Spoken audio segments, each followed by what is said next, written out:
I grew up in Tehran, Iran. This is me with my twin brother. That's me on the left.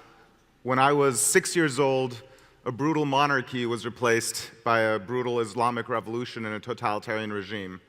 And then quickly thereafter, a war broke out with our neighboring country of Iraq. We lived in a neighborhood right next to the television station, so every single evening, Saddam Hussein's air raids would bomb our neighborhood trying to hit the TV station. And I spent my evenings with my whole family in the basement, holding our ears, hoping that our house wouldn't get hit. When we were 10 years old, the arc of my life completely changed. My dad brought us home a computer, a Commodore 64, and he said, "This doesn't have any games on it, but here's a book about computer programming, and you can learn to write your own games." There wasn't much else to do in Iran at the time, so my brother and I spent a whole lot of time learning how to use that computer.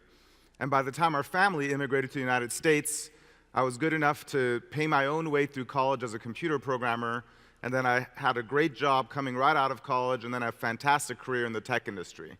And I basically have been living the American dream.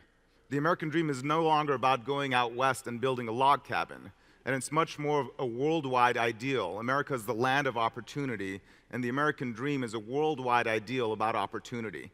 And these days, there's no greater opportunity than to change the world through technology. And these days, technology affects every field. It's not just about computers anymore, and it's not just about smartphones or tablets.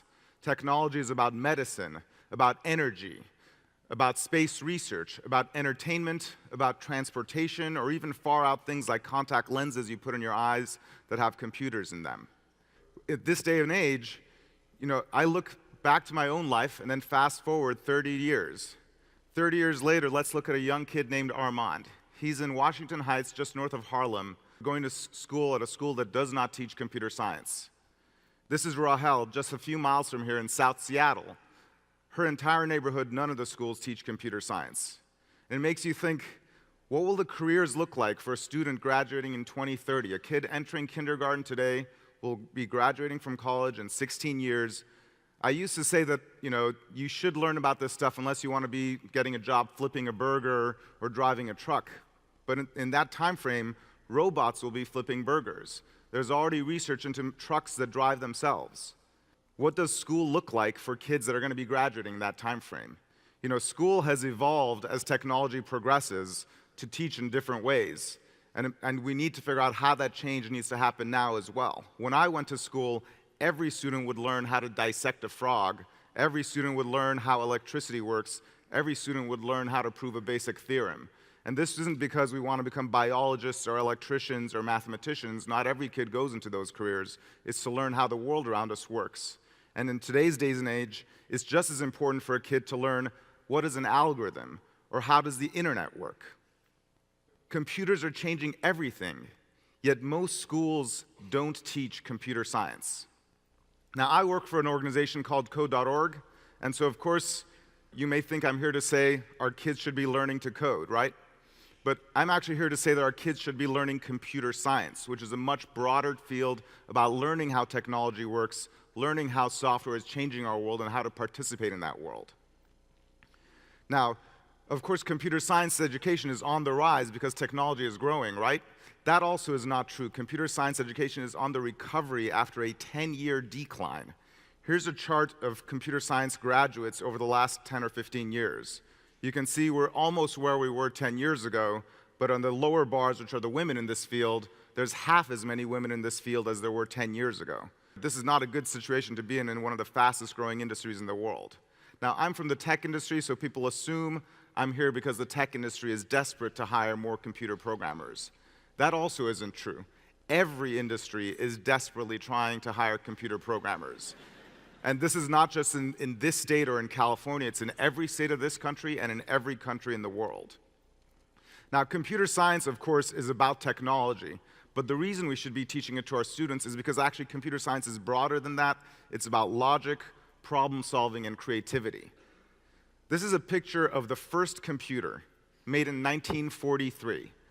Now consider, if computer science is about technology, well, no, this is the first computer program written in 1843. Computer science is not just about building technology. It's about coming up with algorithms and solutions to problems. This lady here, Ada Lovelace, a girl, was the first computer programmer who came up with the idea of how algorithms can manage machines and solve problems. And so in this day and age, computer science is no longer just vocational for getting a job. In this day and age, computer science is completely foundational for any job you may want to have in the next 20, 30 years. And so the real question is, can our public education system evolve? In a day and age where we have the software and the internet causing the greatest transformation in our society, changing the fabric of every single job and every single industry, what can our schools do to keep up? We have, on the one hand, a job growth that is outpacing student growth 3 to 1 in this industry or in this field, a chance to strengthen the middle class at a time of record inequality, and yet an education system that is stuck in the past. Now, most people don't believe that public education can evolve or change, and I'm here to say that not only it can evolve and change, that it is evolving and changing at a record pace never seen before. Sooner than you think, every school will be teaching computer science. Sooner than you think, there will be as many girls entering this field as there are boys. Sooner than you think, access to education in this space won't be determined by where you live or the color of your skin. A lot of people think this is something that, my 10-year-old child can't learn, or it's not for my daughter. But there's a lot of people who now think that that's different.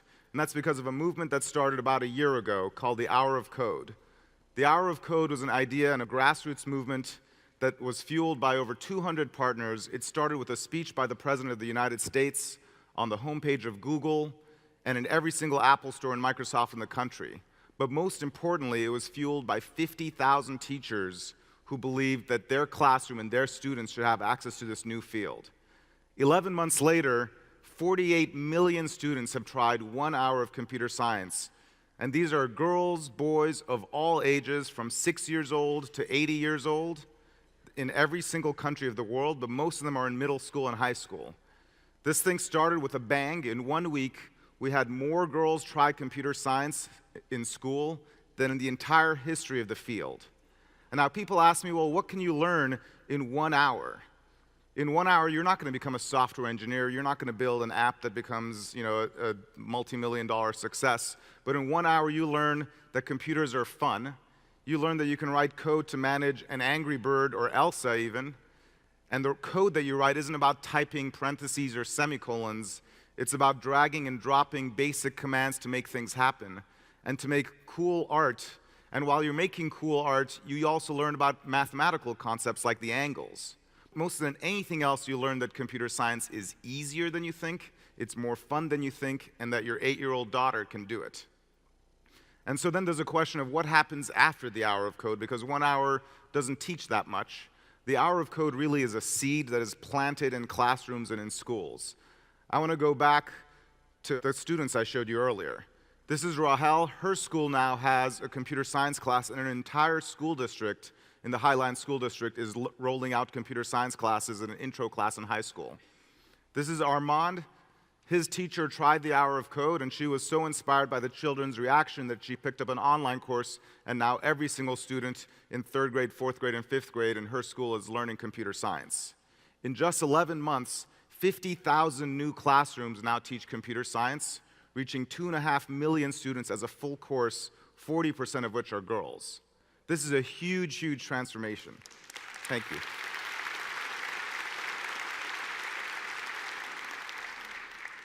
Computer science is now the fastest spreading course in the history of public education. In the schools that offer it, students absolutely flock to it. This is something that kids get engaged in. It relates to their everyday life. They realize this isn't just about memorizing the capitals of other countries. It's not about taking tests. It's about creating things. Every one of these kids sees technology changing the world around them. They play with tablets or phones and games, and this is a chance for them to actually participate in the world they live in, not just learning how to answer multiple choice questions. At the same time as it's growing very, very fast, we have a long, long way to go. We have 2 million kids enrolled in this field. There's 1 billion students in the world. The Hour of Code has so far reached 50,000 schools and almost 50 million students. Our goal is to get it to 100,000 schools and 100 million students.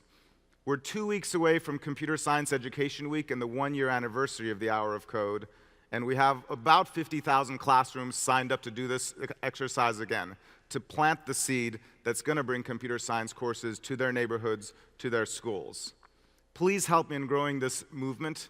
If you're a parent, if you're a teacher, if you're a student, get it into a classroom, get a child to try the hour of code at code.org.